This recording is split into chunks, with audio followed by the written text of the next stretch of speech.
everybody. So it's Rachel, and I just wanted to give my usual warning that this show, and just like that, is a mature content show. So this discussion will have some mature content. So if that's not for you, then yeah, we have lots of other great content that you can listen to. So thanks so much, and we'll talk to y'all later. Hi, everybody. Welcome to the City Girls podcast. This is where we are talking about And Just Like That. We are recapping episodes 5 and 6 today. And I am film critic Rachel Wagner, and Jax is here. Hello. I am officially the Louise Keir Thelma because I watched the movie and I agree. Did you enjoy it? Oh, I loved it. That ending is just beautiful. Chef's kiss. Yeah. Yeah, it's really good. I mean, you got to hand it to Ridley Scott because the man has range. I mean, you think that he's done everything from an Alien to Thelma and Louise to just last year doing House of Gucci, and he did Blade Runner. I mean, he's just pretty impressive. Yeah, I can't believe I went this long without watching it and pretended that I knew it. And now it was like, oh, I see, the hype is real. Good. Well, we are doing 2 episodes today because I was busy last week. I was at Disneyland, going crazy, having so much fun. And if you notice, I have a tiny bit of a cold. Don't worry, not COVID. Colds are still a thing. I promise I tested. You're like, I promise I tested too many times. Yeah. Like, but Disney looked really fun though. I was living vicariously through you. It looked awesome. It was so fun. It was a little bit of a bummer because it was very cold and rainy, but I still had a great time. So went on 27 rides in 3 days. 27? Mm-hmm. Oh. Yeah, it was super fun. That's awesome. You like did it. Yeah. Yeah. And I mean, a lot of people are like, oh, don't go alone. And I am like, it's way better alone because then you can just go on whatever you want. You don't have to worry about what other people want to do. I am such a proponent of the solo activity. Like whether I've never gone on a solo vacation, more out of like a money thing, but like I love going to theater alone because I wanted to do my own experience. I love going out to eat alone because I like having my own experience. I love other people too, but it's great to just be able to do exactly what you want to do. Yeah, it's so much fun. It's great. I mean, I like traveling with other people too, but especially Disneyland, I think is especially fun for solo travel. So anyway, it was a lot of fun, but here we're talking about 2 episodes, episode 5, episode 6. We're over the hump. We're heading towards the finish line. Can you believe it? No, because I feel like we just started and I can't believe there are only 10 episodes. I mean, it makes sense. And I think they're having a good arc, but yeah, I can't believe we're already halfway done. Yeah, it's really interesting because when I asked you about this episode, the first episode, episode 5, Tragically Hip, you were like, I don't think you're going to like it. And I really didn't like it. I mean, gosh, I guess my thoughts on this episode is just, what did they think we're watching the show for? Did they really think we're watching the show to see Carrie as basically like an old woman wetting the bed? Like what? And I just feel like Charlotte is the only redeemable character right now. She's the only reason to watch the show. She's by far the best character. And I don't know if I had ever really realized that with Sex and the City, but she's by far the most empathetic, the most interesting, the most well-rounded. She's like the best friend by far. And just like, she's flawed, she's interesting, she's a real person. I love that you said that she's the best friend by far, because I think that is becoming really evident in 5 and 6. I noticed that throughout both, is that she is really able to have her own interesting life where things are going on and problems that she does share with her friends, but she's really good at being there for them without centering herself entirely in the experience and making their experiences about them. She does a little in episode 6 where she's like, why does everyone need to change? It's like, well, why don't you change? But I like that there's still so much Charlotte to Charlotte, if that makes sense. Well, I mean, she's not perfect. She struggles, but I don't know. I just think that she's by far the most like empathetic and understanding, and she's trying to change, but it's a lot all at once. And but it starts out with, I mean, first of all, in not that I should be talking about anyone's fashion. I'm in like sick year wear today, but I mean, Carrie, the fashion in this episode 5, was terrible. Like, granted, she's in a hospital bed a lot of the time, but even when she's not, like, they keep putting Sarah Jessica Parker in these super tight ponytail / braids, and it is so unflattering on her. Like, I mean, you can have a ponytail. It doesn't have to be like, on your head. It looks painful to me. So I agree. And I'm thinking it must be some sort of choice that I don't understand because it does look so aggressive. Like, she has the most gorgeous hair, and when it's down and flowing, and I'm not saying we can't have her look messy or in a casual ponytail, but those don't look casual.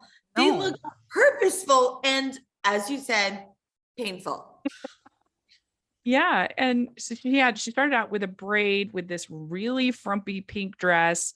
And then she's using her umbrella as a cane to get up the stairs. And, the SEMA tells her she needs to get treated because obviously, like, this would be alarming. Like, what? Like, I mean, you're like, because, yeah. Can you imagine if I was over at your house and like you were using a cane, like an umbrella for a cane, looking this way? I mean, you'd be alarmed. I would be upset. I would be like, Jax, we need to get you help. Like, what? Like, can we workshop why this is happening? Like, I've never seen you like this. Yeah. I agree. I didn't even feel like it was a hot take that she had to go to the hospital. She was like, this is normal, right? And it's like, well, no, we age or we all have things that happen. I'm not someone also, when you're talking about like, who am I to say about people not going to the doctor? Because I am guilty as charged of not going a lot when I probably should. But clearly it can't move. What? Can't move. Although what I will say about the dress that you're referring to, that it does look old lady-ish. I could see how people could say frumpy. I actually liked this dress though. I thought that it evoked old lady chic, but like there was a little bit of cleavage, and I actually thought, this is probably my pandemic brain talking. I was like, what a beautiful like house dress. Carrie we're talking about. She doesn't wear house dresses. Like, what? You're right, Carrie's, and actually she wears heels until she can't. Well, and then she shows up in another ponytail with this with fabric in her hair, and it's the rainbow top that she had on, which was, I guess, a little better, but I just not feeling that ponytail look for SJP. Yeah. And No. I'm surprised SJP is feeling that for her executive producer on this, who can control everything. Like, I mean, that's the thing. She has a ton of control in the development of this character, the show, of course. So I think sometimes actors get this sort of like the brunt of what the costumer or what hair makeup does, and most actors have to roll with it because we're not the executive producer or producer of the project that we're in. But like you said, this is SJP, like she's running the darn show. So Yeah, you really feel the loss of Patricia Fields. I think we have definitely sensed that this season, and because she's on Emily in Paris. they're getting all that fashion over there. Yeah, exactly.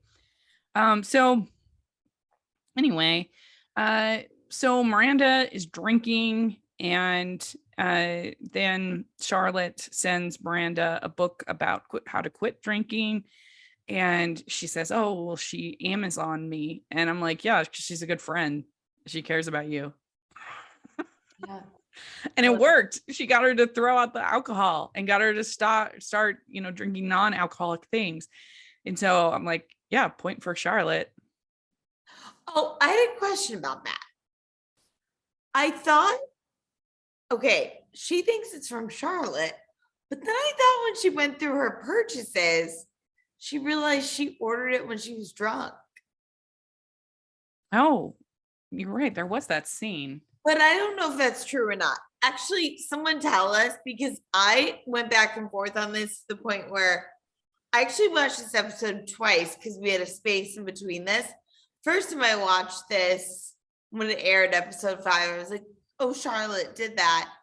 And then I was like, wait, when she was making that fancy cocktail, did she discover on her Amazon that she had ordered it, or just that it had been sent to her? I was unsure about that, the way that all rolled out. Yeah, that might be true. I was thinking that I don't know if she just saw the receipt that she received it, maybe. Yeah. But I don't know if she saw that she ordered it. I'm not sure. Yeah, if you are listening and you got more of that, let us know, because I didn't have that in my notes. But Yeah. if she Amazoned her, then in my opinion, that was a nice thing to do. I mean, yeah, maybe she should like have a confrontation or whatever, but that might not be as effective as like subtly sending her a book. I don't know. I can see the approach. And also, if someone sends you something, that gives you a minute, longer than a minute, Right. however long you need to sit with that, and maybe not know necessarily who it came from. Maybe it didn't say, but she knows it's Charlotte, if it's anyone Charlotte. But it gives you a minute to sit with it rather than feel like you're sitting down for an intervention. So I agree with you. I think it's actually a kind thing to do. Yeah. Yeah.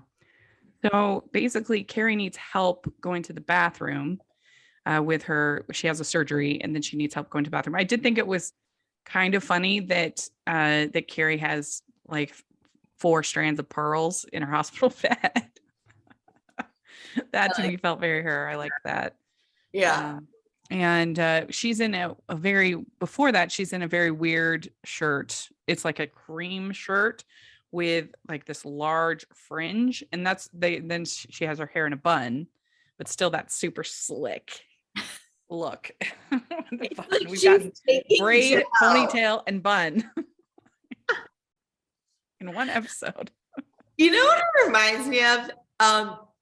I never did this, but I had friends who were competition cheerleaders, and for competitions, they would have to wear their hair super slick back, and then they would take gel and they would slick it over it too to look even more slick back. And I think of competition cheerleading when I see her. She's got like gymnastics hair. Yes. Like what? And those kind of ponytails, they give you a headache, migraine. Yeah, they do. And she's got enough going on. So why is she not just like a loose scrunchie or her hair down? Like, give the woman a break. Yeah. And so Miranda says that she's feeling trapped at her law firm, that she was feeling trapped at her law firm. So she quit because life is short. And so she has this kind of conversation with Che. And then they meet up with Anthony. Anthony gets Prince Boner to carry her in. hot fellas truck. And they go in the truck to drop her off. And I actually, this sounds weird, but I actually thought that Charlotte's outfit in that scene was the best of the whole episode, which it was a very short scene, but she had on a black kind of ruffly short sleeve top with a black and white skirt that I thought was really cute. Oh, that top was really cute. Yeah. Yeah. I liked the diagonal black and white stripes too. It was a very cute combo. So that was the best fashion moment of the episode, in my opinion. She's doing the podcast on remotely, and she tells the story of Samantha pulling her diaphragm out. And that gets like a big laugh. I still think this podcast sounds so terrible. I hate it. I have a question for you. How did you feel about how all the Samantha stuff played out in this episode? One, with her revealing the diaphragm story and Samantha's first and last name, and then two, with the texting later on. I couldn't tell. I don't know how I feel. Like I don't know. I think it's kind of weird that supposedly they're on sort of a chummy enough basis to be like, oh, I told the story, blah, blah, blah, blah, blah. And then like, I miss you, nothing. Like, that doesn't really make sense. Yeah, and it almost is difficult for me because this has obviously it was a cultural movement. It's more than just a show, it's this whole thing, right? And not only do we know the show so well, Sex and the City OG, but we also know all of the real life drama that has taken place behind the scenes. I mean, we don't know what we don't know, but we know what's been out there with everything. And it almost feels like, are they like legitimately doing some like art imitates life imitates art, like trolling? Yeah, there's definitely some Kim Cattrall trolling going on here for sure. Yeah. But I don't know. I mean, it was a tough situation that they were in, but I kind of feel like they should have just sort of left it alone after they they should have just said something in the pilot and then just moved on, in my opinion. Yeah. But we also have, Harry and Charlotte find out that Rose tells everybody at school to call her Rock, and the school is, very accommodating to that. And they're using the, they, them pronouns and everything. And this is a challenge for Harry and for Charlotte. And I can understand that. I mean, like, of course you want to be supportive, but you also want to make sure that that she's making that this really, there's no societal pressure to make the decisions that she's making. You know what I'm saying?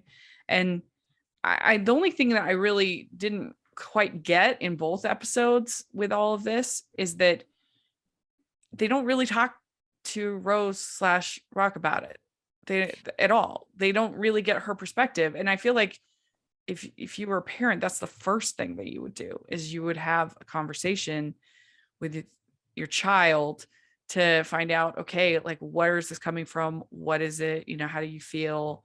What do you want from us? What do you want us to do? How can we support you? All that stuff. I feel like they're having all these conversations with people at school and whatever, but not with their daughter, their child. I think that's a really good point, in the fact that it's such a great opportunity for them to sit down with Rock and to say, okay, is this something that, even really basic questions, like, is this something that you're excited about and you feel good and you feel like yourself when you're Rock?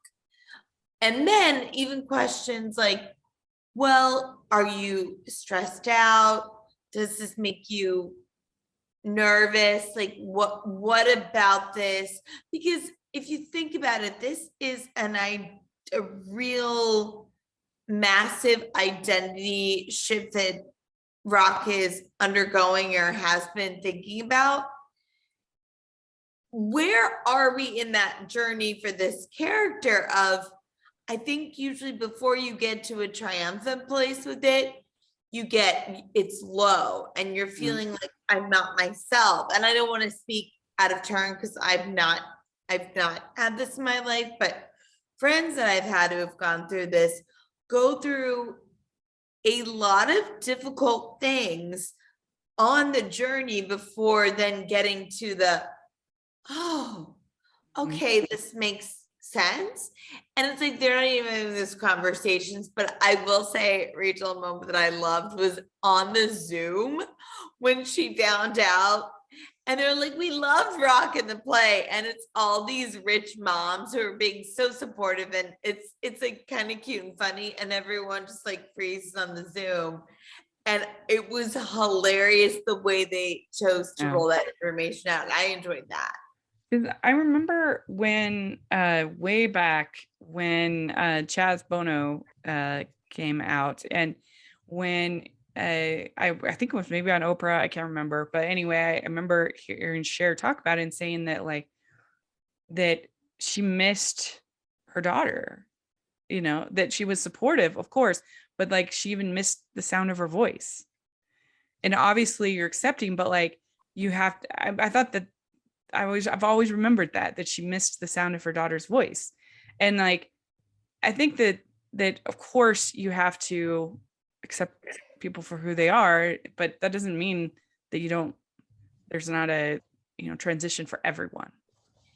Yeah, I think that's a really good point too, of even just with the name. If we're taking all the identity stuff out of it, which we can't and shouldn't separate it, but just for the purpose of this conversation, even saying her name is something that has always been associated with, that's my little girl, Rose. She chose this name. Like it's this whole thing. And also it's connected to, Charlotte, everything is the way it is. It's like her other daughter's name is Lily. They're flowers. It's this whole thing. And as you're saying, I love that you brought up the thing about Cher. It's not that you don't want someone to be either who they want to be or who they authentically have felt like they are inside, but that doesn't mean that you won't miss all sorts of aspects while getting to know new parts of them. And I think that that's a really important thing to think about. Yeah. And so then we have them helping, they're supposed to be helping Carrie to be able to go to the bathroom because of her injury. And so Miranda's the worst. Like she is a terrible friend. Like, I mean, come on.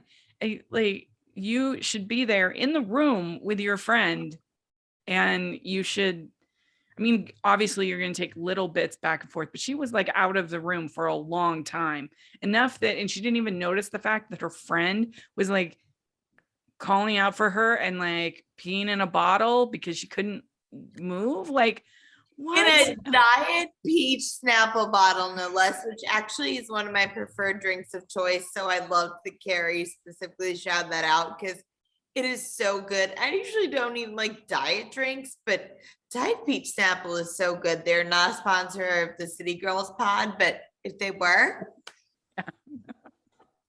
Yeah, well, there was also a really weird product placement in this episode with the salon paws. Never in my life did I think salon paws would get a shout out on Sex and the City.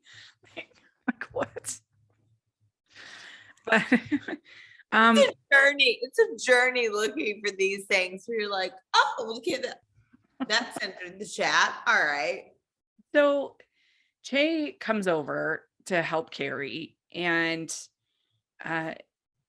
they start talking with Miranda, and basically they end up having sex. And the thing about it that I don't buy, I guess, is that she's literally seen Miranda twice, 3 times maybe, and all in public settings. And except for the, I guess, semi-public with the shotgun. And I just don't feel like they did a good job of kind of building up to this point. I feel like there would be other steps before, like, she shotgunned me to we're having sex in the kitchen. Like, especially somebody that is You're just married. a prude, Rachel. I know, I guess I am. I mean, what do I know? But I mean, I just feel like there would have been like they would have had a meal together or something. I mean, she's had more, I feel like, intimate moments with Naya, the professor, than with Shay. And I feel like it's not very responsible of either of them to, I don't know, to do this. And I mean, these are grown adults. These are not like, they're not in college, you know? Okay, so I was trying to break this down how I felt about this because it was like weirdly complicated in the sense that um if we were cultivating a true romance and I'm talking like a relationship that was tender and loving and interesting and exploratory with Miranda and a female or someone that's not Steve. I think Naya, who does actually seem to be quite happy with her husband, so it doesn't make as much sense to me now because we see in 6 that even though there's stuff going on with Naya, they've got a good thing going. But I see that more agreed, that spark with Naya. The thing about the Che thing for me is I feel like Che, based on the stand-up that we saw Che do a couple of episodes ago, I feel like Che almost looks at sex like a public service or something that you would hold the door open for someone or be like, are you okay? Whatever. Or a hug. That's how Che looks at sex. I think Miranda, that's where I don't see why Miranda would be doing this with Che unless it feels safe because there's some distance. But above all, what I do feel like is super disrespectful is the fact that they are in Carrie's home. Like you're saying, Miranda's supposed to be taking care of her, and Che's her boss.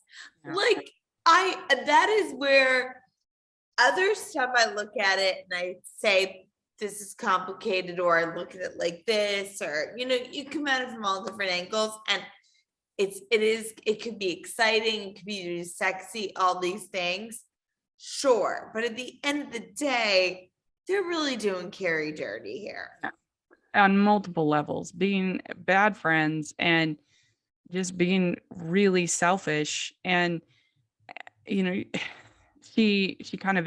finally tells Carrie that she's not happy, that she's not happy in her marriage, not happy in her life. And I feel a little bit like it would have been nice to have gotten a tiny bit of Steve's perspective in all of this, that because he was a character that we grew to, love, and was a popular character that, he's just completely oblivious, evidently has no idea. I mean, it would be nice to have some kind of conversation or get his perspective a little bit, but I don't know. I just didn't buy the whole scene. I didn't buy that they would do that. I didn't buy that. I mean, I don't think that they have any chemistry, and it's because they haven't built up to it well. They haven't, like, even if obviously I don't ever want people cheating on their spouses, but like, if you're going to do it, it needs to be kind of a slow drip, where it's just like, boom. And they have not done that here. And maybe they just feel like, oh, we only have 10 episodes, so we can't. But it didn't work for me at all. And I agree. I just felt bad for Carrie that like she's having to listen to this in her house. Well, she pees while she's trying to pee. and then it actually really was sad when it's funny, but it's sad when she spills all that pee in that bed, because you just see her like, what is my life? Yeah. Yeah, I don't blame her. How everybody would feel that way. Like, what? Like, Oh the my only gosh. thing I will say is that in the scene that follows, where Miranda does say how unhappy she is, and I think Cynthia Nixon and Sarah Jessica Parker are both really, really good in this scene. And I see that you do see the foundational things about why their relationship works. They're actually best friends, and that these two actors are incredibly skilled. But I think you could see that exist in like a scene study that is like completely outside of this world, just because they're rock stars in that scene. But it doesn't, that's not built from the scenes beforehand, if that makes sense. Agreed. Yeah. And so then we have the Miranda throws out all the booze and that's after that. And we have Carrie in pink and black plaid pants with a blue jacket. And then Charlotte has this purple shirt and green cardigan, which I thought was cute on her. And she says, every time I open my mouth, I want to say rose, not rock. So it's a transition. She's got to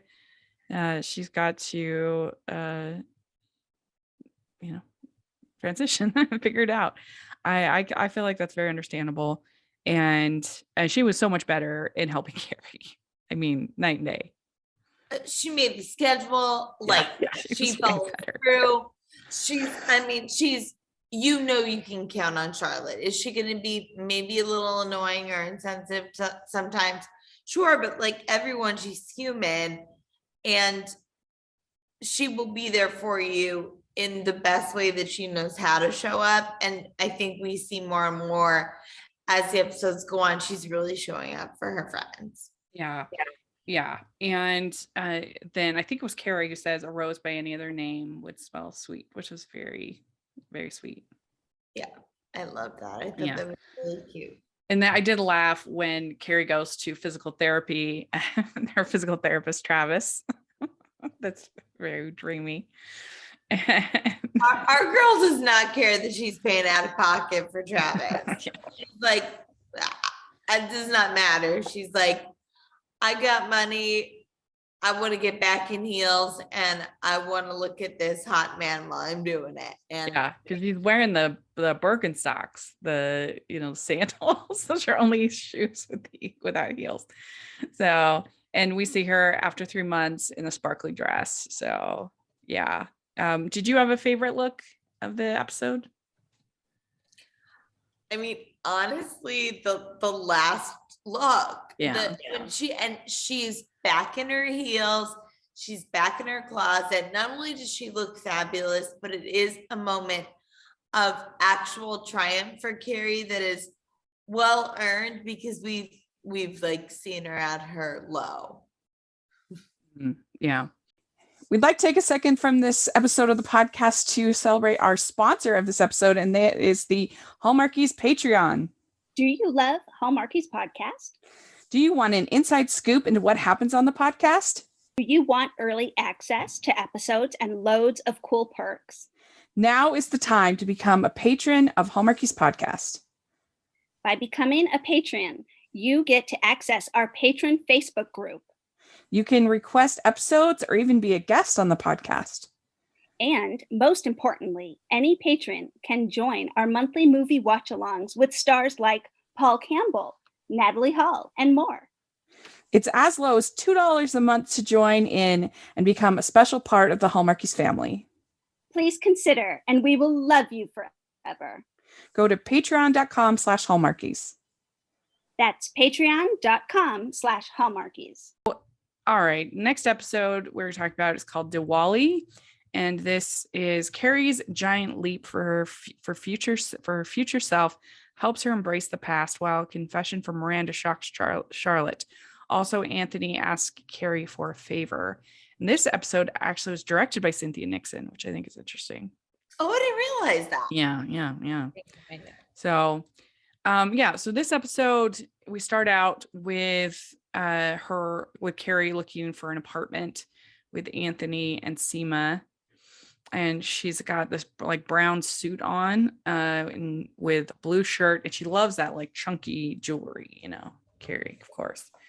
And I thought it was kind of funny because all three of them were all wearing all brown.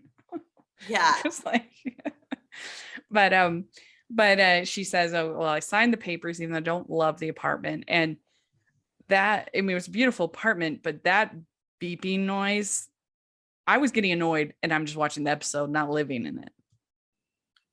100%. So I just moved into a new apartment like 3 months ago, maybe a little longer, and our refrigerator makes that beeping sound. And I kept, as I was watching the episode, thinking it was a refrigerator. And I was like, I wasn't at the refrigerator, even though I knew I'm watching this. Yeah, it would drive a human bonkers. And of course, Carrie felt like she was going nuts, and also the fact that they couldn't help her. She calls, and this apartment already feels so like sterile and cold and impersonal. And she's lived all these places where, okay, the fancy building she lived in was big with the doorman, and that's like super high luxury, that whole thing. And then she has her great apartment that is still in a great part of the city and a little bit cozier and nice. And then she moves to this place that feels completely devoid of any personality or of any care of someone actually being able to come fix that problem for her. You know what I mean? Yeah. Yeah, definitely. And I mean, it just, she's trying to kind of deal with the loneliness by actually making herself more lonely. And so I think that's part of the problem. And I mean, just all of this moving, that stresses me out. I hate moving so much. Yeah. That's the worst. Especially she's having all these major life changes, and all of that compounding on each other, I can imagine is good for her and her grief. I mean, maybe some of it's necessary, but it just seems like a lot. Like when she sees the records, Big's records. Oh, yeah. I mean, my heart. Yeah, and that it made for a very good ending, though, when she plays the record. It was really good because she's progressing. And then we also have Charlotte. I thought, again, her fashion was really solid. She has this red pencil skirt with this flower shirt, which I thought was very pretty. And this whole scene with about the Madame Alexander dolls made me die, because I have, if you came into my bedroom, I have on one of my dressers, I have my whole set of Madame Alexander dolls. No, are you serious? That's amazing. Yes. You legit have a whole setup? I do. I have like 19 of, I don't have all of the international ones, but I do have several. I have, I think Poland and India. Yeah. You are Charlotte. Like you are. I mean, I've heard of these dolls. If you were to ask me what I thought of them, I would say they seem great.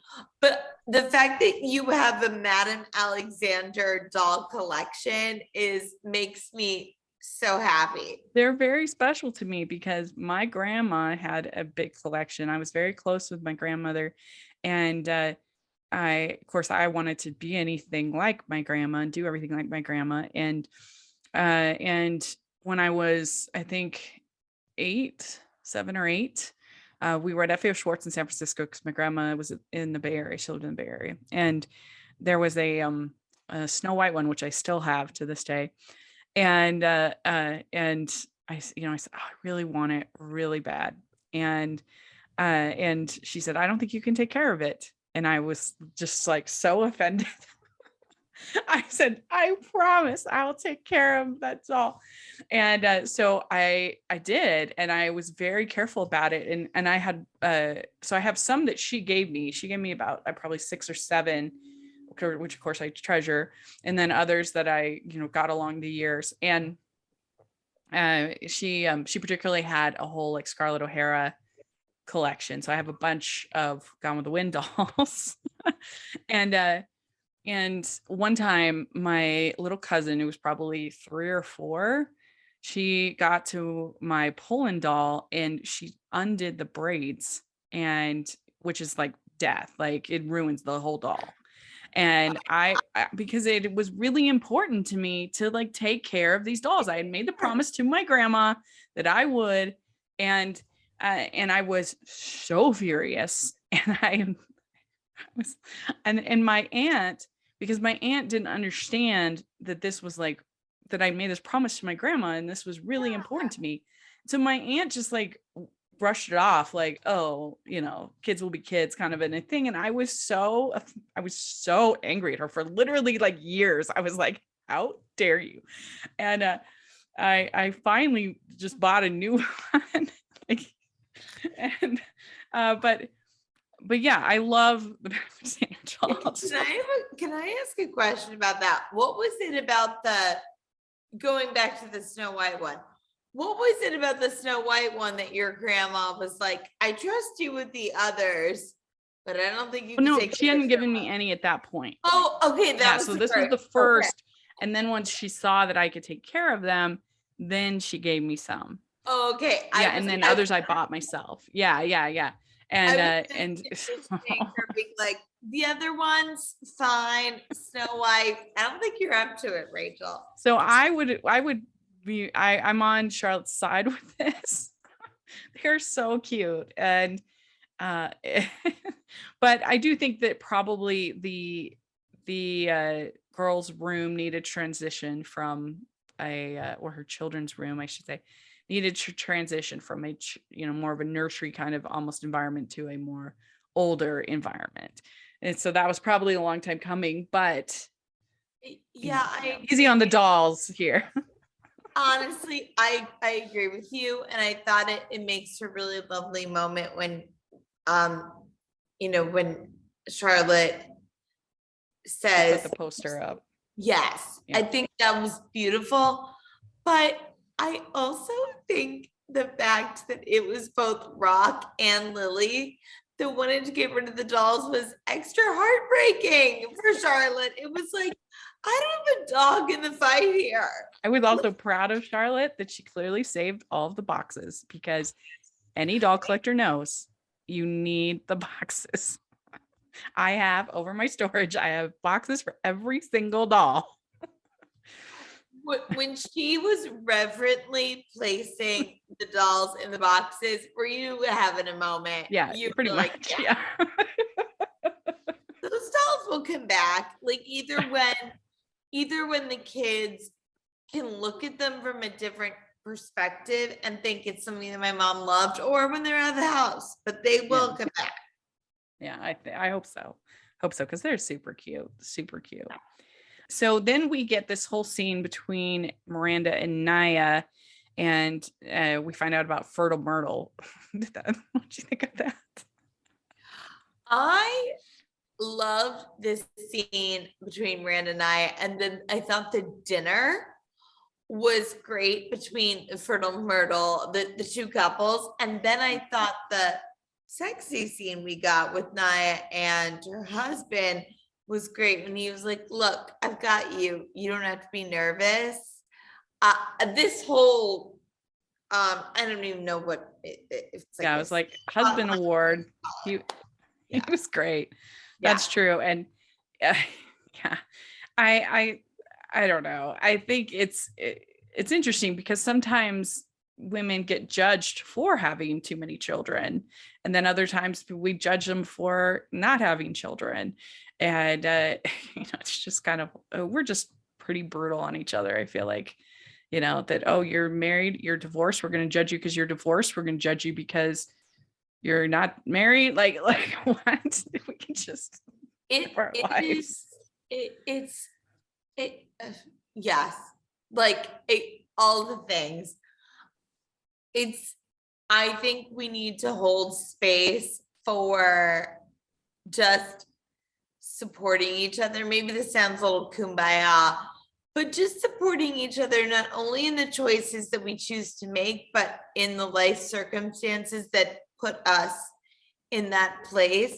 So don't assume anything about a woman or a person, but we're talking particularly about women here, I think.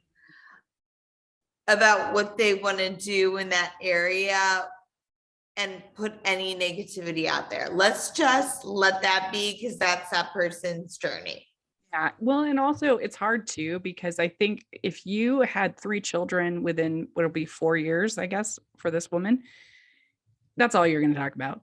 I mean, there's a certain point where it's like, can you really be friends with this person if that's a touchy subject? Because of course, if you like, your life is going to be monopolized. It's kind of like expecting someone who has triplets to not talk about the fact that they have triplets. Like, of course, that's what they're going to be talking about. It's overwhelming their life. Yeah. Well, and honestly, I think that's a good point. I actually thought that the actor that played Myrtle and the way it was written was handled really well, where she was clearly excited about this pregnancy, but she also acknowledged that, yeah, I mean, I know I'm pregnant again. Like, it wasn't surface level, superficial of the fertile Myrtle character that I think I had created in my head before we saw her. She really was multidimensional, I think, in that moment. Yeah. And we totally can be, as a society, very, very judgmental of people that have, you know, more than 2 children, which is, I don't know. We just need to respect each other's choices. Like, Yeah. I mean, or that, or just don't have them in your life. If you can't respect their choices, then they're not going to be friends with you.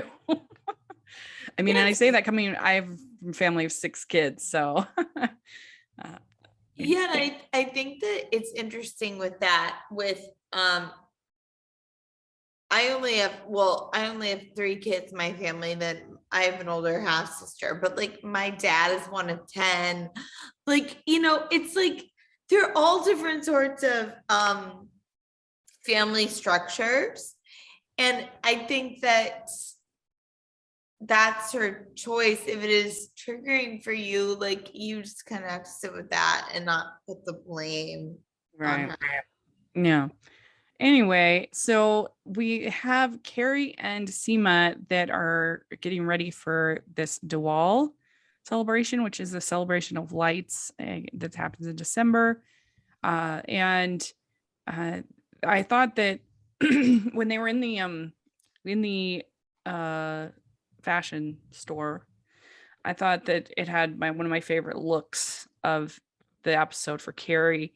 She had this gray, it was a gray skirt, and then there was a gray overcoat and a gray shirt. Well, it's a gray and red and darker gray skirt. It was Oh, yeah. and then a gray top, and then she had a gray hat on, and she didn't have the ponytail of death.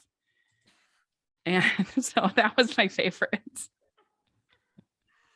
I'm gonna show him next time we record. I'm gonna have ponytail of death just for you. I loved this scene where Seema was saying to her, first of all, talking to her about Diwali, and she invited her to the celebration. And when she said, it's not cultural appropriation, it's cultural appreciation. And then they get to both show up in these fabulous saris to the celebration. That was the other That great was look. great. So good. Yeah, they looked at her, and I really liked her hair at the actual event with the flowers. It was a braid, but it was a little bit looser braid. It wasn't like, and then it had flowers all over the top, which looked good. Yeah, we still had something to like distract us from the, it was, and she looked good. Like, Yeah. she and Seema were rocking it in their saris. And the fact that also they had to have this very uncomfortable conversation with Seema's parents, who, you're talking about life choices for women and judgment. They're really on her case for being 52 and unmarried. Right. Yeah, they basically given up, which is kind of sad. But I mean, maybe that's better for Seema giving up. They don't bother her as much, but I don't know. Been a fake boyfriend. Yeah, that's true. This is a Hallmark movie waiting to happen. I like when she's like, I made him white so they wouldn't be too upset when we broke up. I laughed at that line. That was good. That was good. And I like Seema. She's a fun character. She's good. So then Anthony talks to Carrie and says, we had these his and his faceless appointments with Stanford, and will you come with me? And so then Carrie goes, and we get Jonathan Groff, which was awesome. Hilarious. I knew you'd like that. You would, and so did I. Yeah. Great. After just seeing him in Matrix Resurrections, which was terrible and I hated, it's nice to see him in this. And he's the plastic surgeon, and he tells Anthony, "You're hot. A little Botox is all that's needed." But then he looks at Carrie and he's pretty harsh. Mother Nature and Instagram are much harder on women, which is accurate. No doubt about it. Yeah. And he has this moment when he's pulling up the whole thing with her face where I was just like, I feel like I'm living in the future. Not necessarily my future, I mean, but it looks so like tech oriented that it felt like all that stuff exists to be done. I just the simulation on her face, rather than just talking through it, felt a little bit like we were living in the Jetsons time or something. Yeah, it was definitely interesting, and so it made Carrie start thinking about it to get a half lift, evidently. And she had I thought, a weird outfit in that scene as well. She has a black top with these gray suspenders, which I thought was strange, and red pants. So then she meets with Miranda and Charlotte to talk about it. And then Charlotte had a pretty good outfit in that scene as well, a red floral shirt. And Miranda, I don't know what they were dressing her in that scene. She had like two different kinds of black and white plaids. The skirt was one plaid, and then the top. And I've seen people do that, but it did not work. She's like, look, I'm acting in and directing this episode. I put me in whatever. Yeah. And then they're drinking the non-alcoholic bubbly, and we find out that I guess her solution to not drinking is to self-pleasure. Is that a fair word? Will they get this demonetized? I hope not. Yes. And she's just obsessing about Shay, and she tells that to Charlotte, and Charlotte's obviously upset about it. And like, what are you doing? Like, I don't know. I was just totally with Charlotte. Like, what is happening? This is just not like,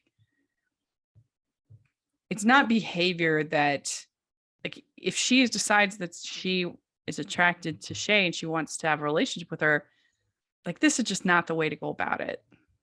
Well, I thought what was really important, and to your point about Charlotte being a good friend and being open things, is that when they're talking about it, it's just a fantasy of who are you attracted to, and it's a fun thing. Yeah.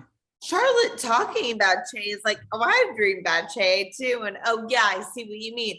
Being the total best hype girl in supporting Miranda and that. Right. It's not until it transitions into, as to your point, of infidelity within her marriage and not being honest with Steve, that Charlotte voices her concerns. And there's no scenario where this ends well for Miranda. It's just not. Like, even if, like, say she was to break up with Steve and ended up in a relation, like, that whole thing is like massive trauma, and like that's an extreme unlikelihood that that's what's going to happen, because like you said about Shay, I don't see her as the type that's like dying to settle down with Miranda. I don't think that's a thing.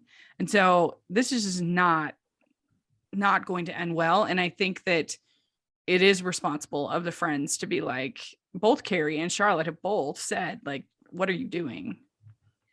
And when you said earlier how you'd like to get Steve's perspective, it is something I'm craving too, because we do really like that character. And I think it could be really interesting. Like, maybe we'll see in episode 7.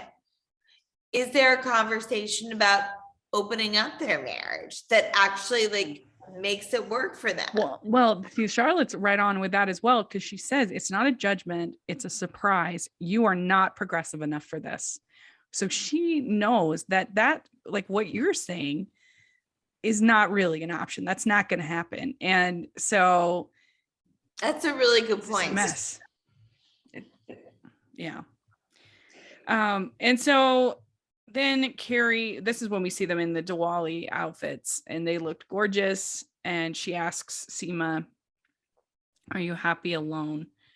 And Seema gives her a bracelet, which is a Hindu custom reminder of your strength. That was very sweet. Yeah, and this had very Sex and the City vibes to me of like why we like this show is because we are seeing these true friendships, these bonds between these women as they struggle, all the highs and lows, and then a lot about self-discovery. So I did think there was a lot in this episode that I really, really liked. Yeah, and this that, felt like, okay, they understand what show it is, whereas episode 5 did not. Like Sex and the City is not a pea in the jar show. Like that's not what this is. What? actually be like your review of that episode and like I'm gonna add it to Rotten Tomatoes immediately. Sex and the City is not a pea in the jar kind of show. Like, yeah, no, that's We're not watching Breaking Bad here. Like, what on earth? So, yeah, this was way better. So she's now moved back to her to the apartment. It was Big's apartment, right? Or is that her apartment? So that was Lost track. question I had for you. I think it's her old Her that has the blue flowers and all the books. It's like cozy. Yeah, the blue flowers in the closet, the wallpaper. Yes. I can remember which one it was, but anyway, she's back into her own space, and she's playing the record, and I thought that was really sweet and very touching. And yeah, and man, what a ride with grief, and I think that we get to see that without it bogging the show down. I actually think they're doing a really good job of acknowledging that. And grief not being linear, and just like you never know when it'll sort of like. That's the thing with grief, is that at least in my somewhat limited experience, thankfully, I would think when I lost my grandpa, I've lost all my grandparents now, but particularly my both the grandma that got me the dolls I was very close with, and then also my other grandpa, and excuse me, and I would think I was kind of like over it, and then I would see something like a doll or whatever, and then I feel it all over again. And I can only imagine that's a million times more so when it's your spouse or a child or something like that. Yeah, they really did capture that. And when you see, and that's why Sarah Jessica Parker is so gifted too. You see her look in that book, and it's exactly what you said. She thought she was fine. And then something sneaky, like you're saying, happens that you realize you're right there again, Yeah. So then we get her coming out in red dress with flowers and pearls and wearing Big's jacket, which was very sweet. Yeah. And I feel like there was something about the end of this episode that felt very triumphant, even with the I can see clearly now the rain is gone over the credits. It felt very cinematic. It felt just like a piece of art that was really well done. Like, this is a really good episode of the show. Yeah, I think this one was really solid. So did you have a favorite look? I think my favorite look for this one was actually seeing Carrie and Seema together in their saris. Yeah. I thought it was a cool moment, and they both looked. I want to be respectful in saying this because I know it's a religious celebration, but I think they both look very sexy and beautiful. And Yeah. I thought that that was really cool that Seema invited her to be a part of her religion and her culture in that way, and that Carrie was ready to embrace it. And it was, yeah, and also yeah, they looked gorgeous. Yeah. And Carrie was in more of just like a dress with those same fabrics. And then Seema was in the sari. And so I thought that was, appropriate. Like people, you can find it like cultural appropriation, like is her own look. And I liked how like she had the braid and the flowers all in her hair, and then the flowers in each part of the braid going down. That looked really cool. So way to go, hairstylist. They knew what they were doing. Yeah. But there we go. That's these 2 episodes. Let us know what you thought of them. If you liked the Ponytails of Death, let us know. Maybe we're just small-minded when it comes to hairstyles. I don't know.